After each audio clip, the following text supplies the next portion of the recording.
ज्ञान गंगा हिंदी में आपका स्वागत है। कृष्ण की द्वारका नगरी एक ऐसा प्राचीन शहर जिसे कभी भगवान श्री कृष्ण ने बसाया था। ये शहर भारत के सबसे प्राचीन शहरों में से एक माना जाता है। इतिहासकारों के अनुसार द्वारका नगरी 9000 वर्ष पुराना प्राचीन शहर है, जिसके अवशेष समुद्र की गहराई में आज भी मौजूद है। आखिर उस समय अचानक ऐसा क्या हुआ कि यह पूरी नगरी जलमग्न हो गई? दोस्तों, वैज्ञानिकों की खोज और समुद्र की गहराइयों में मिले इसके अवशेषों से द्वारका नगरी के बसने से लेकर इसके डूबने तक के जो भी रहस्य और कारण है, उसकी पूरी जानकारी मैं आपको दूंगा।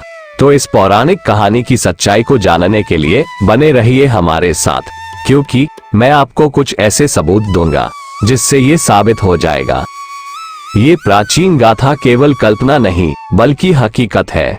दोस्तों, मैं हूं यश और आप देख रहे हैं ज्ञान गंगा हिंदी। वीडियो शुरू करने से पहले आप हमारे चैनल ज्ञान गंगा हिंदी को सब्सक्राइब जरूर कर ले, ताकि अगली वीडियो की जानकारी आपको मिलती रहे।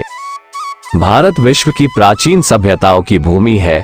इसी भूमि पर कभी बसता था एक ऐतिहासिक शहर द्वारका।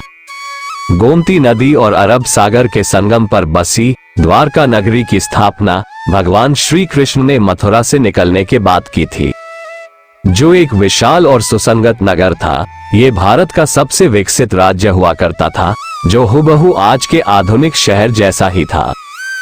कहते हैं श्री कृष्ण ने अपने मामा और मथुरा के क्रूर राजा कंस का वध किया, तो कंस के ससुर जरासंध बार बार मथुरा पर आक्रमण करते रहे, जिसके कारण कृष्ण अपनी प्रजा की सुरक्षा के लिए अपनी सारी प्रजा को लेकर समुद्र के किनारे आ गए और द्वारका बसाए। कहते हैं द्वारका बसाने के लिए कृष्ण ने समुद्र देव से जमीन ली थी और देवताओं के निर्माणकर्ता विश्वकर्मा से रातों रात द्वारका का निर्माण करवाया। विशाल दीवारों से घिरी ये खूबसूरत नगरी वास्तुकला की बेहतरीन मिसाल थी। लेकिन श्री कृष्ण के वापस देवलोक जाने के बाद ये खूबसूरत नगरी समुद्र में डूब गई, जो आज भी समुद्र की गहराइयों में मौजूद है। रिसर्च के मुताबिक खुदाई में मिली द्वारिका की कहानी 9000 साल पुरानी है।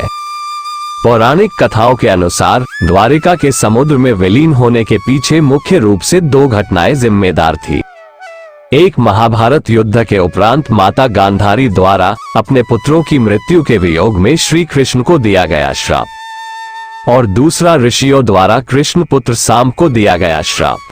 जब कृष्ण पुत्र सांब ने ऋषियों का उपहास किया, उसके पश्चात क्रोध में आकर ऋषियों ने सांब को श्राप दे दिया।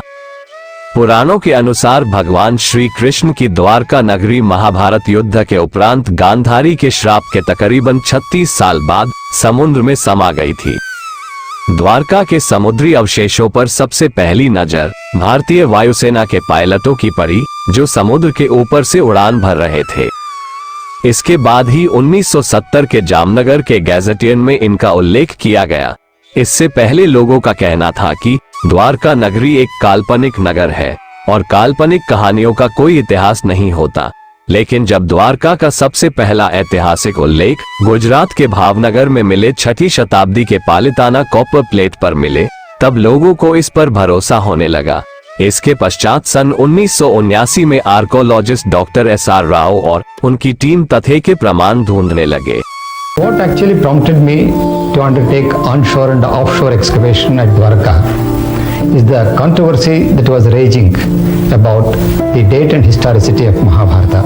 खोज की शुरुआत हुई द्वारका में मिले 9वीं सदी के एक विश्व मंदिर के अवशेषों से। खोज बढ़ते बढ़ते अरब सागर के अंदर तक पहुंच गई। इसी खोज में हजारों फीट नीचे समुद्र में वैज्ञानिकों को द्वारका के महत्वपूर्ण अवशेष मिले, जिसमें 560 मीटर लंबी द्वारका की दीवार मिली, जिसकी बनावट महाभारत के द्वारका विवरण से मिलती है।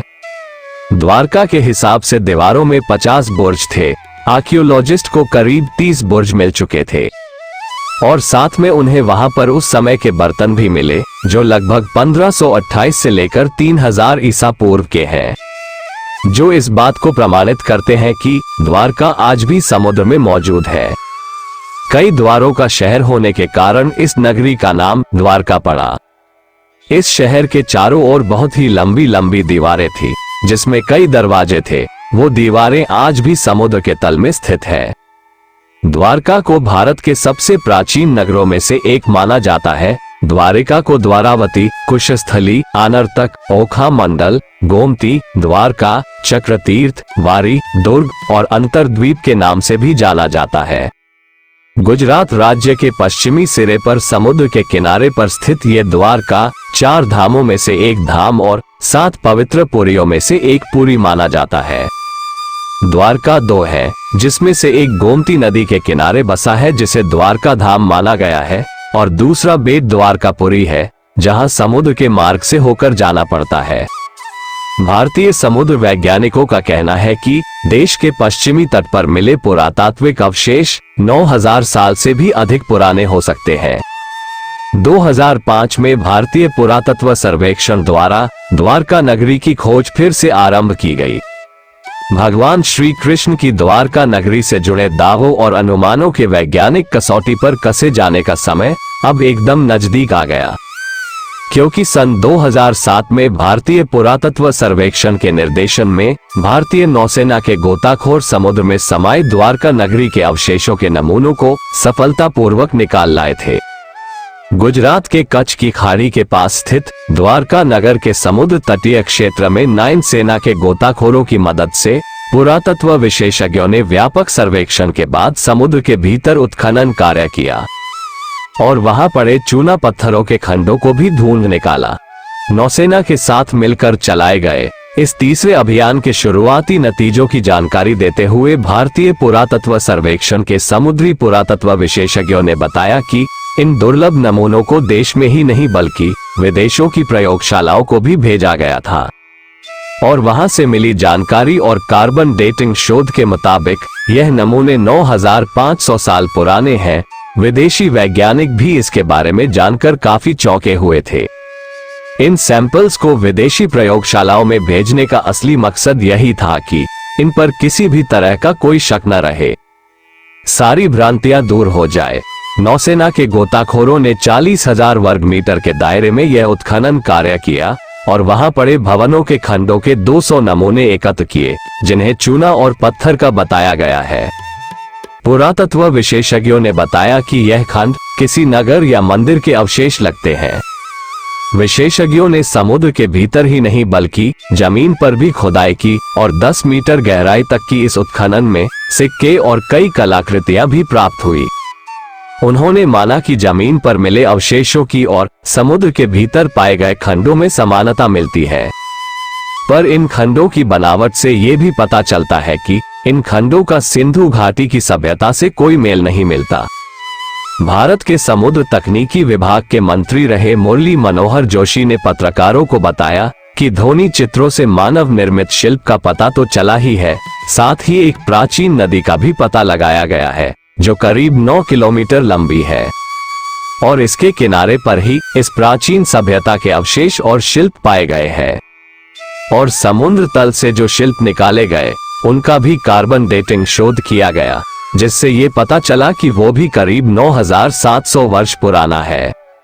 ये शिल्प लकड़ियों का है और इसमें दरार पड़ने के चिन्ह है। मुरली मनोहर जोशी जी ने कहा कि उनके मंत्रालय ने इस खोज का अध्ययन करने के लिए एक दल बनाया है और यह भी पता लगाया जाएगा कि इस इलाके के दूसरे प्राचीन स्थानों से इसका क्या संबंध है। पुराणों और धर्मग्रंथों में वर्णित प्राचीन द्वारका नगरी और उसके समुद्र में समा जाने से जुड़े रहस्यों का पता लगाने का काम पिछले कई वर्षों से रुका पड़ा था। भारतीय पुरातत्व सर्वेक्षण के निदेशक A.K. सिन्हा ने कहा कि पानी में खोज के कार्य के लिए बड़े आधारभूत संरचना की जरूरत है।